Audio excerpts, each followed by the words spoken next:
Muito boa noite, meus amigos. Para mim é um prazer muito grande estar de novo aqui com vocês nessa jornada que iniciamos há talvez alguns anos, né? Eu considero que esse momento de abordar o Grande Sertão Veredas é o ápice dessa caminhada que eu me dei como tarefa. E por que é o ápice? Porque é uma tentativa, em primeiro lugar, de entender a mim mesmo. E para que eu pudesse me entender, eu sabia que tinha que compreender toda a jornada do Ocidente. E que o mapa do caminho para isso é a grande literatura. E eu sabia que para entender o nosso quintal, o Brasil, passava por compreender Guimarães Rosa e a grande literatura que o inspirou. Guimarães Rosa é, para mim, o maior autor do século XX, ombreado com Machado de Assis no século XIX. Não saberia dizer quem é mais, até porque eu acho que não há mais nesse campeonato. Eu acho que eles empatam com louvor, levam ambos o grande prêmio. Ambos falam da alma brasileira nos seus momentos históricos respectivos. E claro, Machado de Assis é o escritor pai de toda a nação dos escritores. Todos se reportam a ele, assim também faz Guimarães Rosa. Então, ao decidir estudá-lo, eu tive que me debruçar sobre a formação do Brasil, a formação política do Brasil e a formação etnológica do Brasil. E fiz inúmeras descobertas. Se nós percebermos bem, o Grande Sertão Veredas, ele é um espelho do livro Os Sertões, do Euclides da Cunha. Os três temas do Euclides estão aí: a terra, o homem, a luta. Guimarães Rosa vai muito além porque é um ficcionista, não é um descritor do que vê, meramente, e é alguém que se propõe a dar uma explicação para o processo histórico do qual ele é testemunha. Então não dá para compreender o livro e a obra do Guimarães Rosa como um todo sem compreender a realidade histórico-social na qual ele está inserido. Nós vamos ver, ao longo desse curso, que muitos dos grandes personagens da nossa história estão dentro dos seus romances, ou do seu romance e dos seus contos, como personagens. Às vezes personagens bem nítidos, às vezes compostos, mas estão todos lá. Uma das grandes descobertas que eu fiz é que também o nosso paradigmático cangaceiro, o Lampião, está lá. E quem é que encarna o próprio Lampião do Grande Sertão Veredas? Essa é uma descoberta que eu considero minha, eu não vi em lugar nenhum, foi uma conclusão que eu tirei. É o próprio Riobaldo. Ao longo do livro a gente vai ver que ele muda de nome, primeiro para Tatarana e depois para Urutu Branco. Só antecipando que eu vou abordar nos próximos encontros nossos aqui, o Tatarana, Riobaldo, é, na verdade, a sua fase Lampião. E por que Tatarana eu ligo diretamente a Lampião? Porque é o próprio nome do Lampião. Se vocês verem, Tatarana o que é? Lagarta de fogo. E da onde foi cunhada a expressão Lampião para o Virgulino Ferreira da Silva? Foi do fato dele atirar muito bem, uma característica muito nítida do Riobaldo. E mais, a arma dele disparava em combate fogo permanente, era um lampião, ele iluminava a noite. Então a Tatarana é uma lagarta de fogo, é uma alusão direta ao Lampião. É uma das coisas mais criativas da construção desse romance. E um romance que fala de jagunços, de cangaceiros, não podia esquecer o grande Lampião. Está lá no imaginário popular, é o arquétipo do jagunço e é o personagem que povoa, digamos assim, a mente dos brasileiros em geral e particularmente aqueles que estão diretamente vinculados ao chamado sertão. É bom que se diga que não é possível compreender a obra de Guimarães Rosa, Grande Sertão Veredas, sem compreender suas obras iniciais. Aqui eu falo do Sagarana, especialmente, do Corpo de Baile, que ele depois vai quebrar em 3 pedaços, porque nessas pequenas novelas que ele faz está o exercício do escritor e também mostra a metamorfose da alma desse escritor, que vai, num grau crescente de acurácia, compreendendo a realidade brasileira. Então nós temos que entender a obra Grande Sertão Veredas como um continuado desses contos. Eu chamo a atenção de vocês especialmente para alguns deles aqui que eu vou comentar para mostrar a importância que ele tem. Por exemplo, A Hora e a Vez de Augusto Matraga, que tem um livro do Roberto, um filme do Roberto Santos com o mesmo nome, de 65, com Jofre Soares e Leonardo Vilar, que é uma obra-prima do cinema nacional. Está disponível de livre acesso no YouTube. Eu recomendo que aqueles que não conhecem, que o vejam. É fácil de acessar e fácil de ver. Pode ser ver, inclusive, aos pedaços. Mas o que tem de especial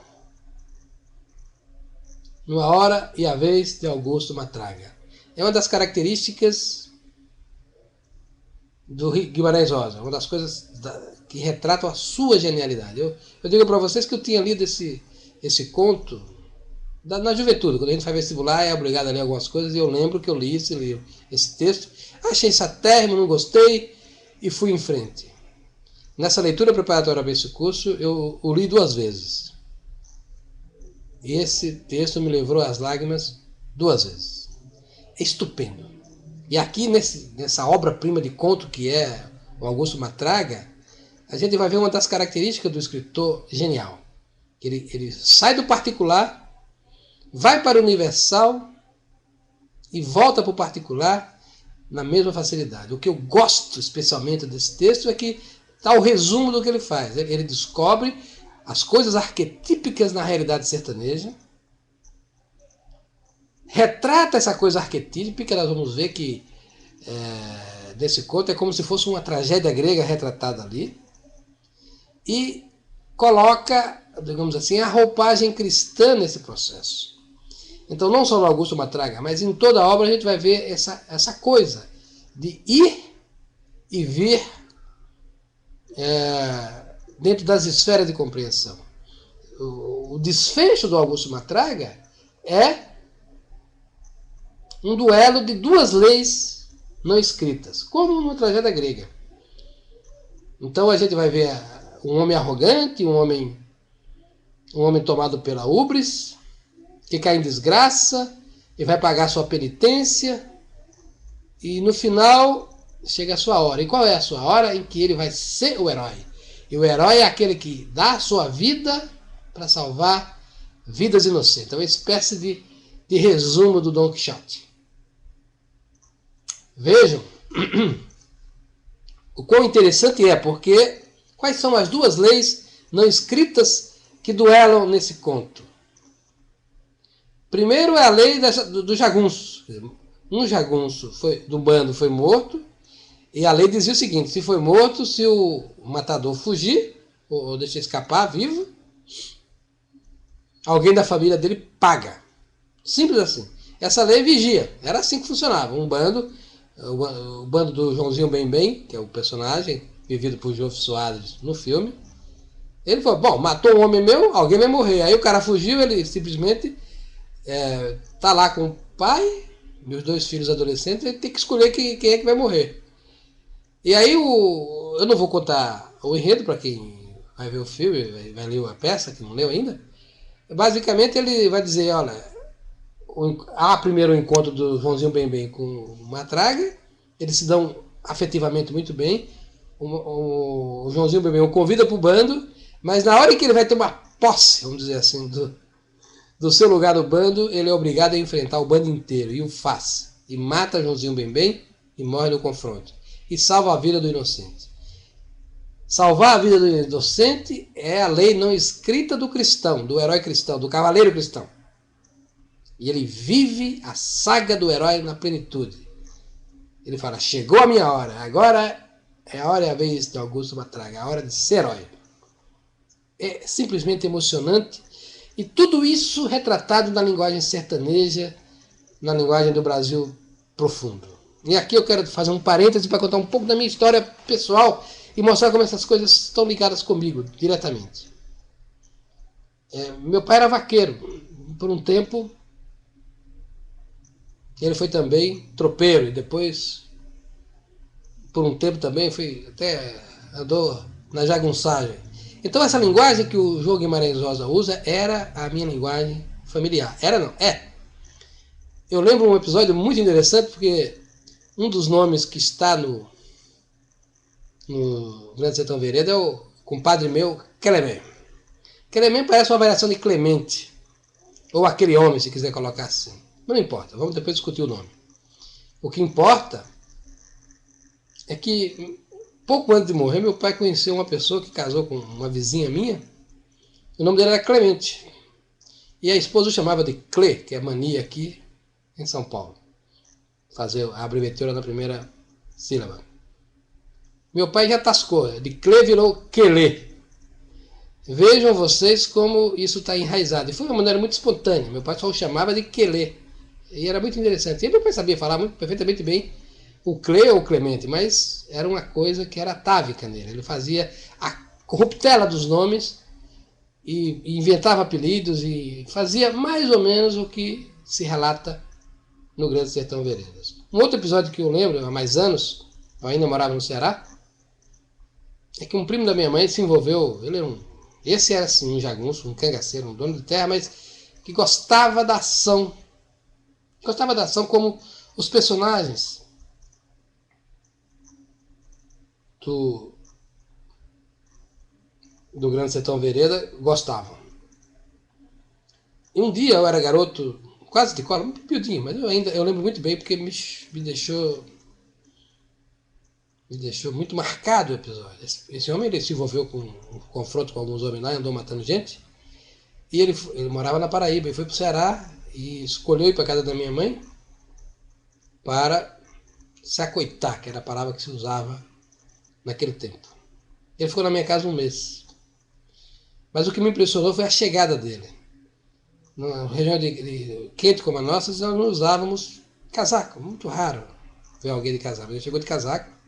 Quando ele entrou em casa e a porta foi fechada, aí ele abriu o casaco e eu vi algo que me deixou fascinado. Duas armas de fogo, mais um punhal. E numa sacola que ele trazia à mão, ele trazia um rifle. Eu não lembro bem o invólucro disso, mas ele trazia um rifle. Ou seja, um pequeno arsenal. E depois, a conversa do meu pai e dele, que durou praticamente a noite inteira, eu ouvi um pedaço até dormir, muito interessante sobre os confrontos, as histórias, as muitas histórias, e algumas delas muito parecidas com aquelas que o Guimarães Rosa narra. Portanto, a obra do Guimarães Rosa está profundamente enraizada nessa realidade. Outro ponto que eu queria ressaltar com vocês aqui é a questão política. Guimarães Rosa faz a crônica das transformações pelas quais o Brasil passou desde o século XIX e teve o seu cume com a Revolução de 30. Guimarães Rosa foi um dos combatentes de 32. Ele que se tornou médico, ele se engajou voluntariamente para ser médico da Força Pública de Minas Gerais para combater em 32. Então, o Guimarães Rosa foi um homem ativo do seu tempo. Então, o que é que Guimarães Rosa, o homem, queria da política nacional? Ele queria a mesma coisa que o Getúlio Vargas quis. A mesma coisa que Juscelino Kubitschek quis. Aliás, o Juscelino Kubitschek foi coronel da Força Pública de Minas e médico. Eles tinham muita afinidade. Eram amigos. O Guimarães serviu sob o comando de Juscelino Kubitschek. Então vejam vocês que o Guimarães Rosa ele estava plenamente inserido no momento histórico que viveu. Como observador, como artista criador, um retratador do momento e como partícipe. E o que é que essa gente queria? O que é que o Vargas queria? O que é que o Kubitschek queria? O que é que Guimarães Rosa queria? Ele queria o lema que está na bandeira nacional: ordem e progresso. Essa palavra ordem não tem muita dificuldade de se entender. A ordem, na verdade, era a ordem contra a desordem que essa gente enxergava como causa do nosso atraso. E a desordem era que homens, bandoleiros ou semi-bandoleiros, de um lado, e do outro, os fazendeiros, donos de terra que impunham a sua lei, dominavam e não deixavam imperar a lei estatal em seus territórios. Na verdade, a lei estatal era basicamente, funcionava como funcionava a lei estatal na Roma Antiga. Muita gente tenta fazer paralelo com o Brasil do século XIX e da República Velha com a Idade Média, com como é que se diz? Com o sistema de baronato e tal. Mas isso me parece muito forçado, porque não era assim que funcionava. O que tinha no Brasil era uma coisa muito parecida com Roma. Você tinha o dono de terra, que era a autoridade no seu território, na sua propriedade particular, e ele era praticamente o único que se relacionava com o Estado. Então, dentro da sua terra, a sua vontade era a lei. Ele tinha poder de vida e de morte, todo o poder econômico, e tinha a sua força policial, que eram os cangaceiros a seu serviço. Então veja que isso os positivistas e os progressistas tinham como um dos fatores de atraso do Brasil. Então essa gente queria aumentar o poder do Estado central e, portanto, reduzir o poder não só desses fazendeiros, desses donos de terra, desses homens ricos, mas também queriam quebrar o poder dos estados federados. Porque, na verdade, se nós olharmos para trás, o período que vai do Império, sobretudo do Pedro II, até 1930, foi um período de grande liberdade no Brasil. As pessoas estavam muito poucas vinculadas ao Estado, pagavam muito pouco impostos. A presença policial era escassa quando tinha. A justiça praticamente inexistia. Então a gente vivia num regime mais ou menos de direito natural, no sentido pleno da expressão.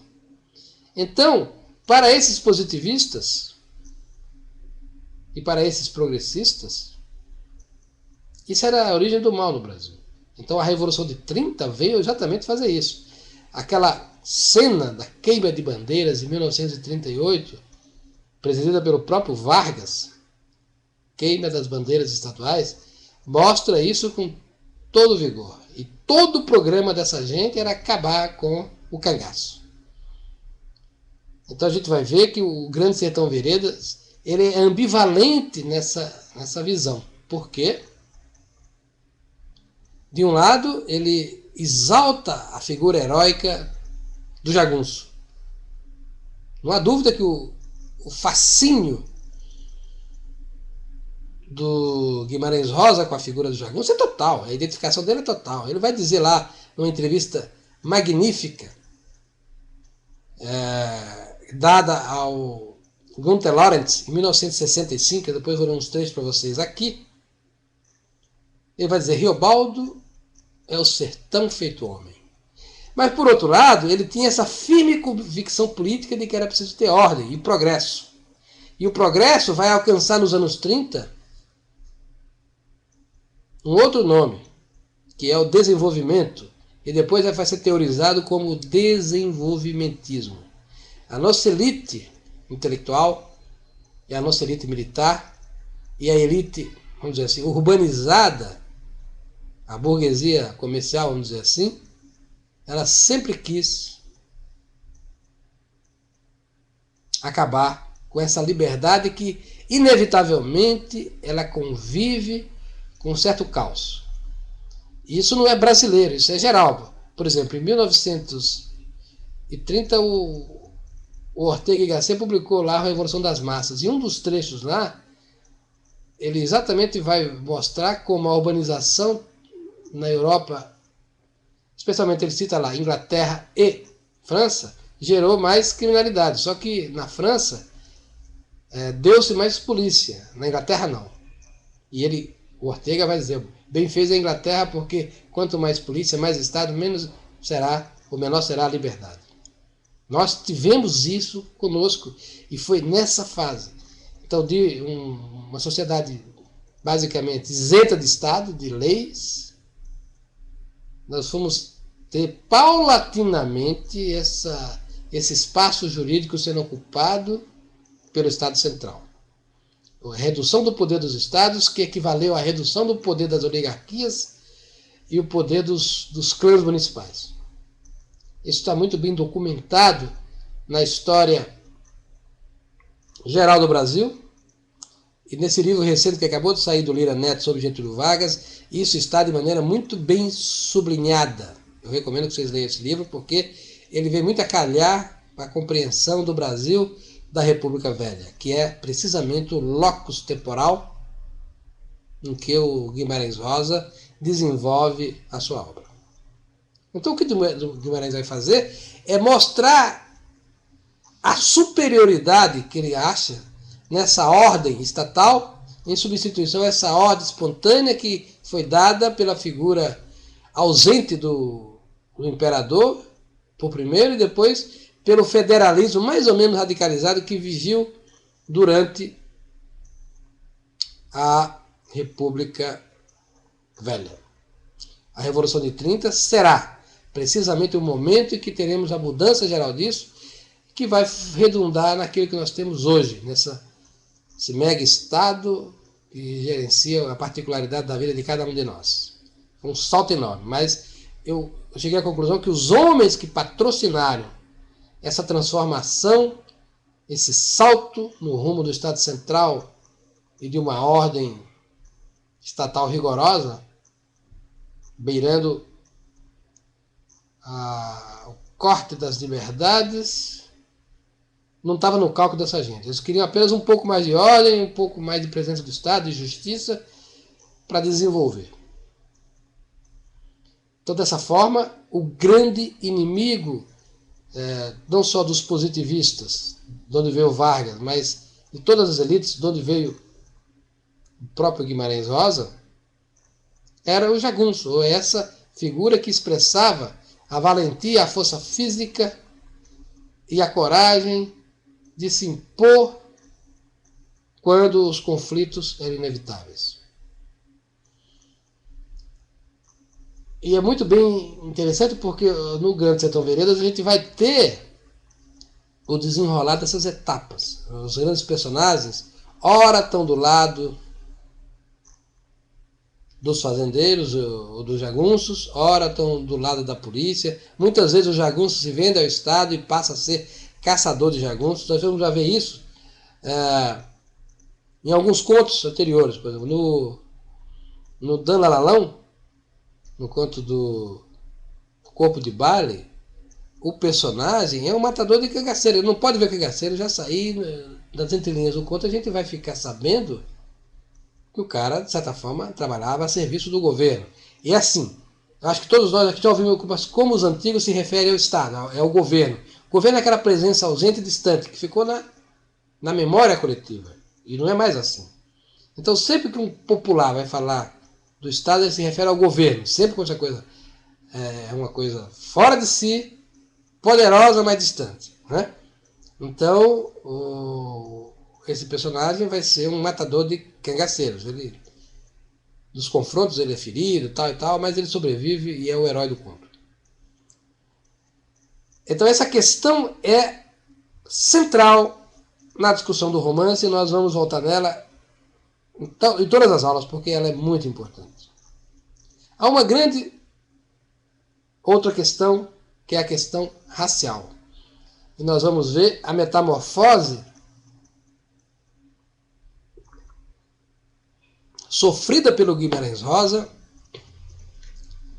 nesse processo. Quando ele publicou o Sagarana, lá no Sagarana tem os contos magníficos. Todos eles têm essa mistura de tragédia grega com esse retrato da brasilidade, esse retrato do sertão, essa composição do particular e do geral em todos eles. Mas um conto, e todos eles também começam, o Guimarães Rosa vai fazer um exercício de descrever o brasileiro tipificando nos personagens. Um dos pontos essenciais desse processo é a questão do mestiço, do mulato, do meluco, enfim, do mestiço em geral, não só de branco com negro, com branco com índio e negro com índio. E qual é o ponto? Desde a origem, os mestiços foram objetos de grande preconceito. Se havia preconceito contra o negro e contra o índio, os eugenistas e tal, de certa forma respeitavam a pureza da raça, mas ao mestiço se projetava todo tipo de sombra. Por exemplo, até as primeiras décadas do século XIX, do século XX, discutia seriamente sobre a suposta falta de fertilidade para a reprodução dos mulatos, em analogia com o cruzamento do cavalo com o burro, o cavalo com o jumento, que dá o burro. Isso era levado a sério, isso era discutido nas rodas, não é? Então a gente vê que o mulato era visto como malandro, como o vagabundo, como que não gosta de trabalhar, mas ao mesmo tempo muito sensual, como é o burro, gosta das práticas sexuais, é cheio de mulheres, não tem valor nenhum ao casamento, é uma figura ambulante, né? Vive de migração para cá, para lá, não tem endereço fixo. Então a gente pode ver que o Guimarães Rosa cunhou esse personagem, especialmente num conto em que ele vai mostrar o Lalino, né? O personagem. Estou até aqui com ele, depois eu vou mostrar para vocês os livros que nós vamos usar. Não é? O Lalino, ele é esse mulato estereotipado. E aonde Guimarães Rosa vai buscar essa imagem? A volta do marido pródigo, traços biográficos de Lalino Salatiel. Onde é que o Guimarães Rosa vai buscar elementos para moldar isso? O Guimarães Rosa é um homem muito culto, ele vai ler todo mundo, vai ler Oliveira Viana, ele vai ler Alberto Torres, ele vai ler Sérgio Buarque de Holanda, que é um contemporâneo dele, vai ler o Casagrande Senzala, né? Enfim, ele tá sempre antenado com as ciências sociais que lhes são acessíveis. Então essa visão do mulato como ser negativo e responsável pelo atraso nacional, porque o mulato é majoritariamente o segmento que domina a etnia brasileira. Então, no primeiro momento a gente vai ver que o Guimarães Rosa endossa essa visão, ou pelo menos a reproduz. Vai haver um salto quando ele escreve O Grande Sertão Veredas. E veja só, qual era o feminino o feminino, ou a mulata, ou a mestiça, que teria seu antípoda no Lalino. Nós vamos ter no personagem do conto Lélio e Lina. A mulata, né, é lá retratada como uma figura sexualmente extremamente ativa, insaciável, incapaz para o casamento, disponível para a prostituição. Ela se encontra na prostituição, é lá porque ela tem a abundância sexual que ela anseia, e por aí afora. A Geni, que é uma variação da Geni, né? Esse personagem mais chapado, mais espelhado do feminino amestiçado que está na obra primeira do Guimarães Rosa. Então, o que a gente pode ver? É nessa questão do homem que a gente vai ver a principal metamorfose do Guimarães Rosa no Grande Sertão Veredas. A figura do Reobaldo, por exemplo, é uma figura que, se não é uma figura especificamente mestiça, não dá para dizer, porque ele não tem pai desconhecido, caracteristicamente é um brasileiro nato, porque uma das características desses brasileiros do sertão eram essas famílias transitórias que geravam filhos de pais desconhecidos. Então, até dizia que o mestiço era caracteristicamente o bastardo. A bastardia era a característica do mestiço. Então vejam que a gente tem aí uma mudança de qualidade, porque, por exemplo, no Augusto Matraga o herói é branco. Há figuras negras, mas o Joãozinho Memem é amulatado, mas ele é, vamos dizer assim, o bandido da história. O herói ainda é branco. No livro Grande Sertão Veredas, a gente vai ter um salto, e essa coisa vai ficar em nuances. Eu creio que há um retrato positivado ou positivo da figura do mestiço. Esse é um ponto que eu considero fundamental. Mas eu não vou entrar muito no Grande Sertão Veredas hoje, vou deixar para as próximas horas, que terá o nosso foco, né? Eu quero, por primeiro, apresentar para vocês os livros que nós vamos usar. Aqui tenho a edição de obras completas do Guimarães Rosa, da Nova Aguilar, né? Daqui, aqueles que tiverem maior interesse no Guimarães Rosa, vale a pena comprar, porque além de ter todos os textos do Guimarães, exceto os poéticos, o livro primeiro que ele publicou, no volume 1 tem uma sequência de todas as melhores resenhas que foram feitas sobre a obra dele. Tem duas que eu considero antológicas aqui, que é a do Antônio Cândido. Uma sobre o Sagarana, escrito em 46, é de uma genialidade espetacular, e outra feita sobre o próprio Grande Sertão Veredas, em 56. Vale a pena ler. Além desses livros,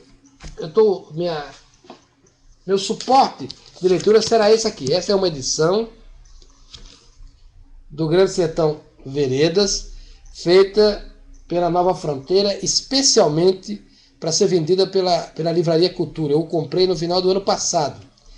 Acompanhe a edição duas preciosidades. A primeira, essa aqui, são os cadernos de Guimarães Rosa,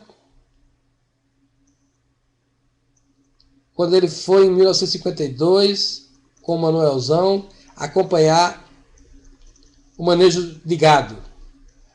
E foi base muito importante para escrever o Grande Sertão Veredas.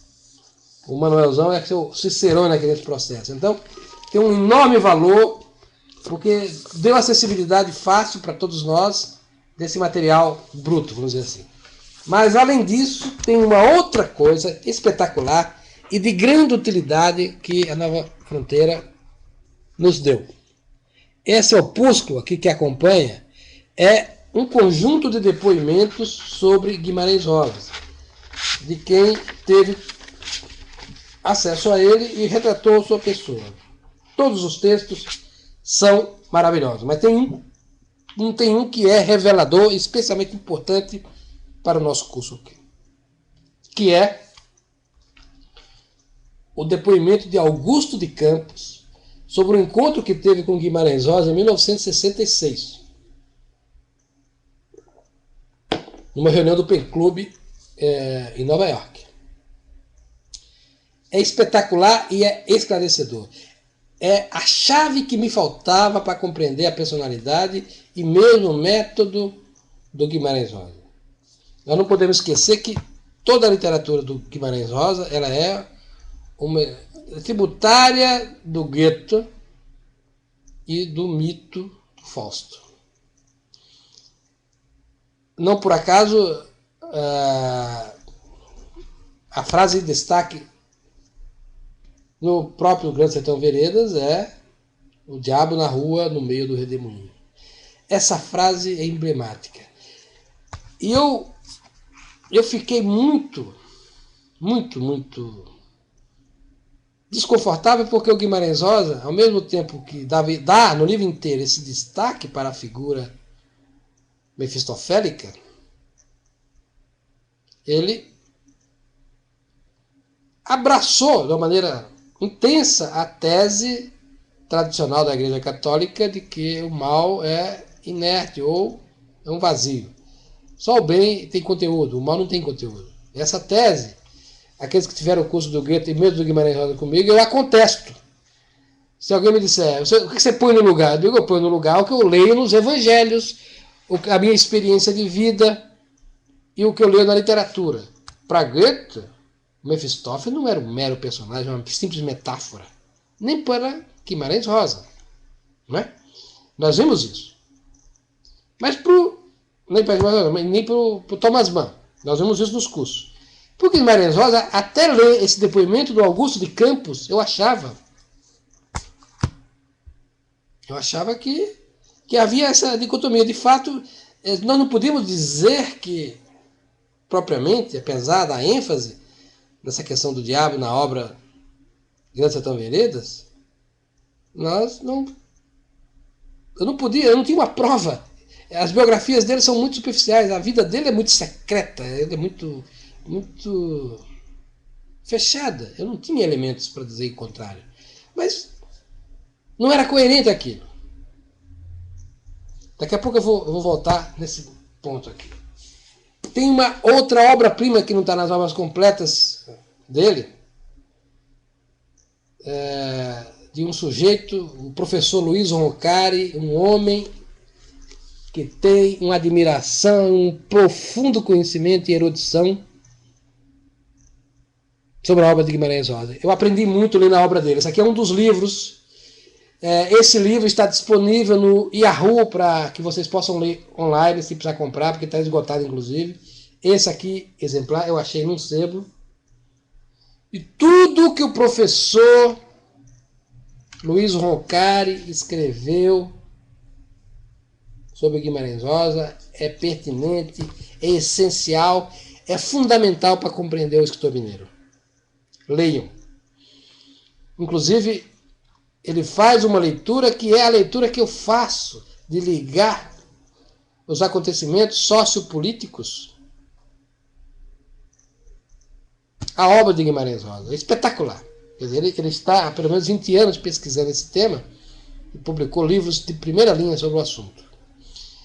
Há um outro conjunto de textos que eu vou mandar para vocês por e-mail depois.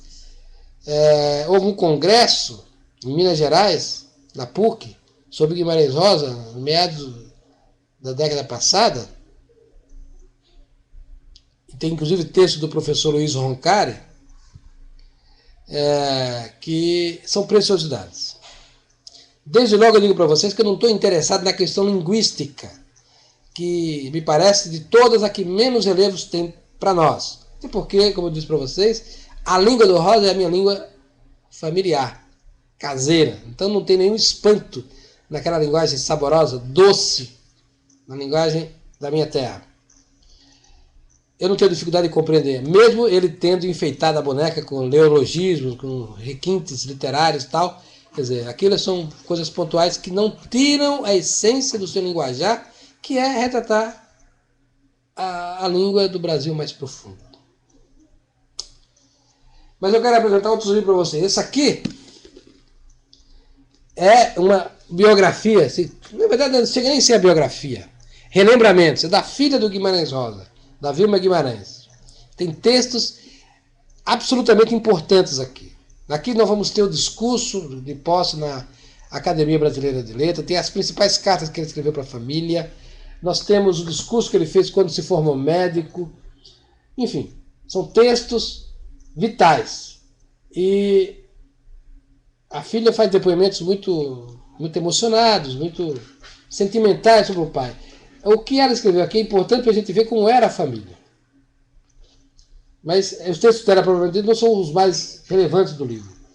Esses documentos, sim, são muito importantes. Tem uma coleção de fotos que dá uma memória fotográfica, vamos dizer assim, da vida do Guimarães Rosa. Nós temos esse outro livro aqui, que é uma obra-prima também, da professora Heloísa Vilhena de Araújo, que eu comprei num sebo, está esgotado, né? Chama O Roteiro de Deus. Tem dois livros, O Roteiro de Deus, e tem um outro, também muito importante, que ele vai analisar os contos, que é A Pedra Brilhante. É um livro sofisticado, dificílimo, mas qual é a essência desse livro? Ela vai mostrar o link entre Guimarães Rosa e a escolástica superior. É fundamental esse livro, né? Então, é isso que nós vamos usar como literatura base do nosso trabalho aqui. Muito bem. Voltando ao ponto que eu considero o mais essencial. A obra de Guimarães Rosa é uma obra fáustica. O Guimarães Rosa concedeu uma entrevista em 1965, peguem as datas, 65, se não me engano foi em Milão, foi um congresso de escritores, um sujeito chamado Günther Lorenz, que era um comentarista da obra dele na Alemanha, faz uma longuíssima entrevista com ele. Está disponível na internet. Está é o primeiro texto das obras completas, que está como crítica literária, e é de fácil acesso. Quer dizer, todos vocês poderão acessar pela internet. Se não tiverem o link, eu posso dar para vocês. Mas o que é essencial nessa conversa com o Lorenz, para nós, nesse momento agora? Vamos voltar muito nessa entrevista, porque é uma das poucas coisas ditas da boca do próprio Guimarães Rosa sobre si mesmo e sua obra, né?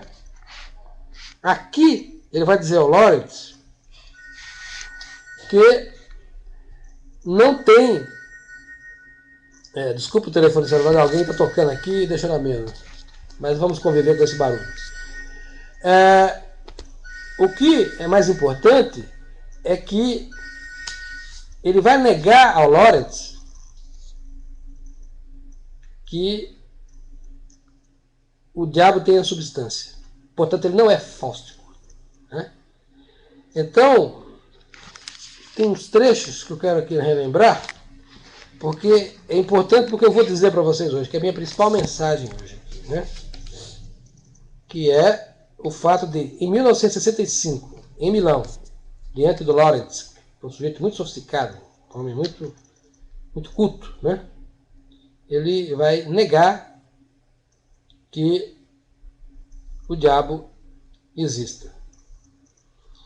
E ele vai dizer, ele literalmente diz aqui, na obra completa, na página 13 lá das resenhas, né? Da crítica, o diabo não existe, por isso ele é tão forte. É uma frase paradoxal. Aquilo que não existe não pode ser forte, não é? E vai mais além.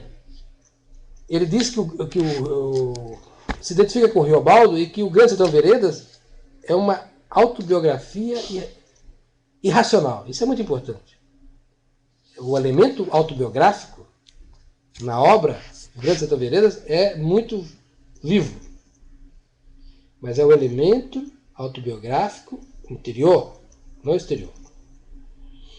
O Guimarães Rosa jamais foi um jagunço, né?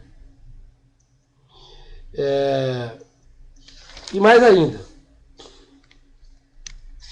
ele vai dizer que... Deixa eu ver se eu pego o trecho que eu queria, que é mais importante. Ele vai dizer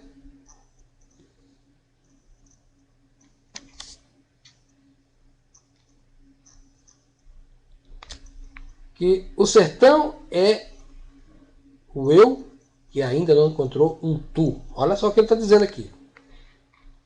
Ele vai dizer, isso aqui é uma coisa que me deixou muito encafifado. Esse foi o primeiro texto que eu li para esse curso. Eu li muitas vezes esse texto aqui. Ele vai dizer, eu vou ler para você que é importante. No sertão, o homem é o eu que ainda não encontrou um tu. Por isso ali, os anjos ou o diabo ainda manuseiam a língua. O sertanejo, você mesmo escreveu, perdeu a inocência no dia da criação e não conheceu ainda a força que produz o pecado original. Isso é uma besteira. O Guimarães Rosa aproveitou a frase do Lawrence sobre ele próprio para reforçar essa coisa sofisticada que é a tese escolástica e também de Santo Agostinho sobre o mal. E qual é o ponto essencial? O mal tem substância, sim. Se nós lermos os evangelhos, sobretudo se nós lermos as frases atribuídas ao próprio Jesus, nós vamos descobrir que o mal tem substância e tem personalidade. Eu vi Satã cair do céu como um raio. Mais das vezes ele expulsou demônios de pessoas. Mais das vezes ele teve encontro com o demônio. Ele vê as 3 tentações de Cristo, sobretudo a terceira tentação, ela é extremamente relevante para nós. Então, quando a gente olha a Bíblia e, sobretudo, lê as passagens atribuídas a Jesus Cristo, nós vamos descobrir que o mal tem substância, sim, é personificado. E não é ao acaso que a Igreja Católica sempre teve a prática de fazer exorcismos, que é uma forma bastante concreta de dizer que o mal opera e opera de uma maneira firme. Então essa sofisticação filosófica que atribui ao mal uma ausência de substância foi um grande esforço para dar uma coerência monoteísta, vamos dizer assim, ao cristianismo. Mas eu acho que ela provocou uma violência contra a verdade. Não é essa a verdade. Não é isso que a realidade imediata, a minha própria experiência de vida, me revela. Não é isso que o Jung contou. Não é isso que o Guimarães Rosa contou. Nós vamos ver aqui no texto que Augusto de Campos escreveu sobre ele. Eu quero até aproveitar e já ler para vocês, porque no confronto com o que está escrito ao Lawrence, é um negócio que choca. Eu peço licença para ler porque é vital. Eu sei que esse texto não é facilmente acessível para quem não comprou esse volume, que deve estar ainda à venda na livraria Saraiva. Eu vou ler para vocês porque é vital para compreender o homem Guimarães Rosa e sua obra. É um encontro no Pen Clube de 66, um ano depois do depoimento ao Lawrence. Ele diz: quando eu vou conversar com Rosa, ele me chama e me diz o seguinte: você me deu aquelas revistas, você não sabe o que você tem na mão. Rosa para o Augusto de Campos, dos irmãos Campos, os poetas concretistas lá. Ele falou assim para mim: aquele texto é o demo? Eu falei: mas por quê? Não, aquele texto é o demo. Guimarães falando: você soltou o demo naquele texto. Aí ele disse: mas tem uma coisa, não provoque demais o demo. Não faça o livro de folha solta, faça um livro comum. Não basta, o demo já está lá. Não precisa criar mais nada. Eu pensei, bem, o Rosa é um grande escritor, eu admiro muito o Rosa, o grande inventor da linguagem, mas ele tem um gosto visual plástico bastante convencional. Eu era uma pessoa ligada ao movimento da poesia concreta, que tinha sido lançado no mesmo ano do Grande Sertão, em 1956, comemorando os 40 anos desse próprio ano. Ele escreveu esse texto em 96. Estava ligado às experiências mais radicais no campo da tipografia, no campo da pintura. E as capas dos romances de Rosa, feitas pelo Poti, eram, de um certo modo, gosto regionalista. Uma coisa meio portinaresca. Eu disse, bem, não vou ouvir esses conselhos porque são conselhos que partem de uma visualidade tradicional e eu tenho outro projeto. Respondi para ele de uma maneira muito desacralizadora. Não, eu não vou fazer isso porque sou um kamikaze da literatura. Ele ficou meio assim, não fez outro comentário, daí começou a me falar sobre o demo. Parecia que naquele dia ele estava particularmente endemoniado. E me disse várias coisas, que lamento não ter tomado um apontamento. Estava me falando do processo de composição dos textos dele, do Guimarães, em particular do Grande Sertão. Ele me disse assim, quando me vem o texto, eu fico nu, rolo no chão, luto com o demo de madrugada no meu escritório, e depois, naquele contexto, naquele impacto, eu escrevo, naquele impulso, eu escrevo. Eu já comecei a ver que o homem, aquela coisa que ele falava do demo, não era uma metáfora. Era uma coisa que trazia realmente, presencialmente, quase que encarnada. Ele suscitava um demo. Enfim, sei lá, eu sou uma pessoa agnóstica. Não estou vendo o demo como figura, mas ele colocava uma negatividade que, para Mallarmé, poderia ser o horror da página branca, com a qual ele dialogava dialeticamente para daí resgatar o texto. Essa personalidade que para Mallarmé poderia ser o acaso, para ele era o demo, que está presente no Grande Sertão Veredas, atravessa o livro inteiro. Ele continuou falando, me tomou tempo da coisa, eu mal pude tomar uma taça de vinho branco. Tinha uma mesa lá de guloseimas, comes e bebes. Hoje eu tenho problemas de diabetes adquirida, mas naquela altura eu era pantagruélico. Com a mesa daquela eu praticamente produzi uma devastação. Mas eu não pude porque o Rosa estava ali. E eu cada vez mais enlevado com aquele clima demoníaco. Ele começou a dizer uma coisa que me espantou muito, porque as pessoas diziam que o Rosa era muito conservador, que era o embaixador itamaratiano. Começou a me falar do fascínio, do fascismo. Disse assim, de supetão, o fascismo, você não sabe, mas é o demo.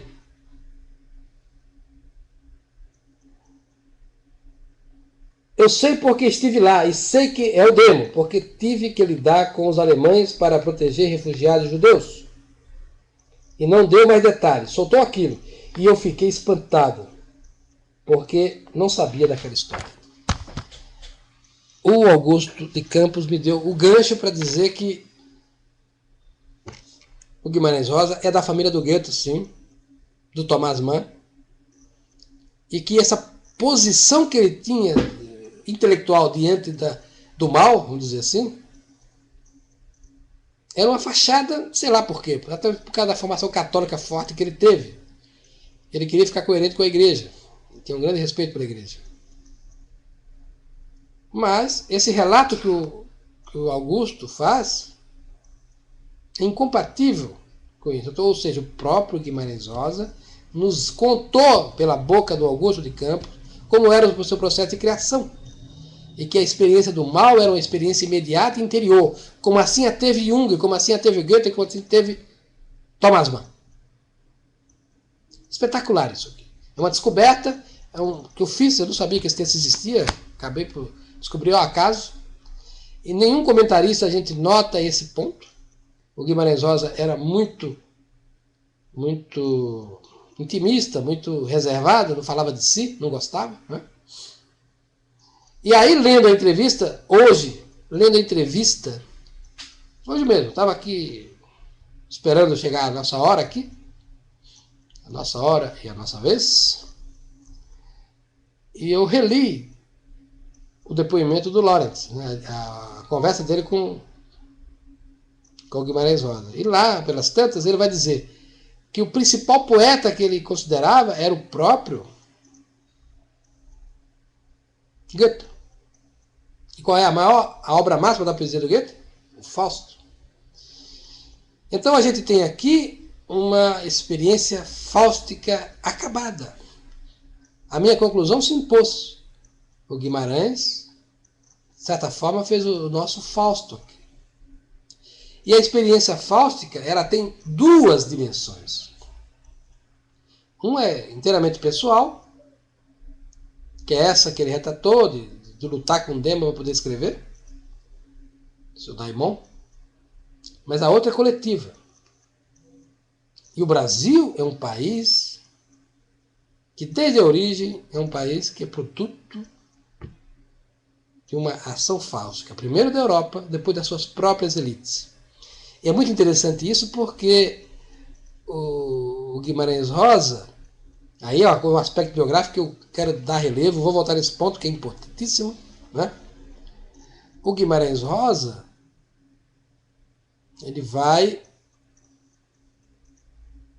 encarnar esse projeto fáustico do desenvolvimento. O ápice desse projeto, ou pelo menos o seu ápice simbólico, é a construção de Brasília, que vai ser feita por quem, precisamente? Por Juscelino Kubitschek, que foi seu chefe lá na Força Pública, seu comandante.